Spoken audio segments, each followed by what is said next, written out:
mate. Shatter like Pico and Earthquake. The body ever with my work rate. These cursed blades are dooming you all to a worse fate. Surprise you like a birthday. I hurt, maim, need first aid. You want the shaft, then I guess I'm taking you to third base.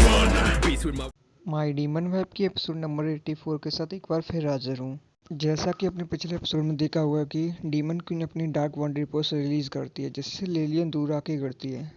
Demon queen Lillian से बोलती है, खड़ी हो जाओ, तुम्हारा अभी प्रायश्चित पूरा नहीं हुआ है। और फिर लिलियन बोलती है, मेरी महारानी। डीमन क्वीन बोलती है, तुमको पता नहीं लग रहा है।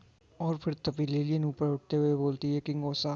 लिलियन कहती है, उसने मुझे अपने आदेशों के तहत कैसे भर्ती किया। क्वीन बोलती है, मेरे पिताजी ने एक बार कहा था कि लिलियन उनके आदेशों के तहत सबसे मजबूत जनरल में से एक है, लेकिन मैंने उसे कभी किसी युद्ध में नहीं देखा, इसलिए मैं कभी नहीं जानती थी कि वह कितनी मजबूत थी। लिलियन कहती है, आपके जादू को सील करने के बाद भी आप इतने शक्तिशाली हैं। लिलियन बोलती है, मेरी रानी की अपेक्षा के अनुसार। और तभी लिलियन की बॉडी ट्रांसफर होने लगती है, जिसमें नए पंख आ जाते हैं। और फिर तभी लिलियन बोलती है, मैं एक लंबे समय से किसी अन्य रूप में नहीं बदली हूँ। लिलियन बोलती है, मुझे तुम्हें अपनी मुट्ठी में पकड़ने के लिए। फिर लिलियन बोलती है, कृपया हर समय लिलियन के साथ रहें। और फिर सीन शिफ्ट होता है एमरी की तरफ, जो कि अपनी छड़ी ऊपर बोलती है, चलो बाहर आओ सबसे ताकतवर बीस्ट, मैं तुम्हें बुलाती हूँ। लेकिन फिर तभी हमें उस पोर्टल में से जोरदार बिजली गिरते हुए दिखाई देती है। वहाँ पे उस बिजली की वजह से बहुत तेज रोशनी पैदा होती है। एमरी जैसे ही सामने देखती है तो उसके सामने वुल्फ होता है, जिसे देख के भाई एमली भी सोचने लगती है। एमरी अपने मन में बोलती है, चलो यह बहुत अच्छा हुआ कि यह थंडर वुल्फ राज है, जो सभी जानवरों के बीच ताकत में दूसरे स्थान पर है। थंडर वुल्फ एमरी से पूछता है, क्या तुमने मुझे बुलाया है? तभी एमरी करने लगती है। थंडर वुल्फ एक बार फिर पूछता है एमरी से, क्या तुम ये चाहती हो कि मैं इससे सामने वाले व्यक्ति को हरा दूं? लेकिन फिर से एमरी करने लगती है, जिसकी वजह से थंडरबोल्ट गुस्से से एमरी से बोलता है, मैं लापरवाही से कुछ नहीं करता। यदि तुम कोई एक धोखेबाज हो तो मुझे अगली बार बुलाने की कोशिश मत करना। और बोलता है, क्या तुमने मुझे सुना?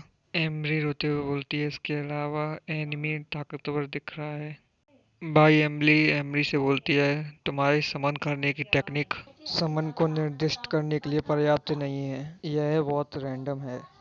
अरे वह मेरे द्वारा सिखाया जा सकता है, अभी तुम्हारी बारी नहीं है। एमरी बोलती है, फिर वुल्फ किंग क्यूट सा फेस बना के। एमरी बोलती है, मैं आपसे विनती करती हूँ कि दुश्मन को हराने में मेरी मदद करें। मुझे अपने साथियों को ठीक करने के लिए जल्दी जाना होगा, कृपया मदद करें।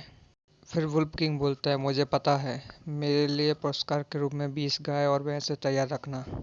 और तभी वुल्फ किंग भाई एमली पे अटैक करते हुए बोलता है, थंडर जजमेंट।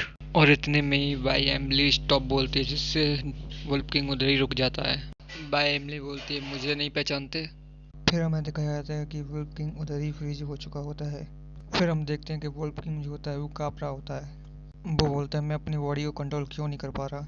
और वुल्फ किंग भाई एमली के सामने झुक जाता है। तभी एमली पीछे से बोलती है, वुल्फ किंग तुम ये क्या कर रहे हो? फिर रसेल भाई एमरी से बोलती है, वो बोलती है, एक छोटी लड़की पुजारी के रूप में तुमने होलुओ महाद्वीप के पहले पुजारी के बारे में सुना होगा। एमरी बोलती है, पहला पुजारी? एमरी बोलती है, तुम्हारा मतलब है कि रसेल भाई एनवे? तुमने सही कहा, यह मैं ही हूँ। और इसी के साथ हमारा चैप्टर 84 यहीं पे समाप्त होता है।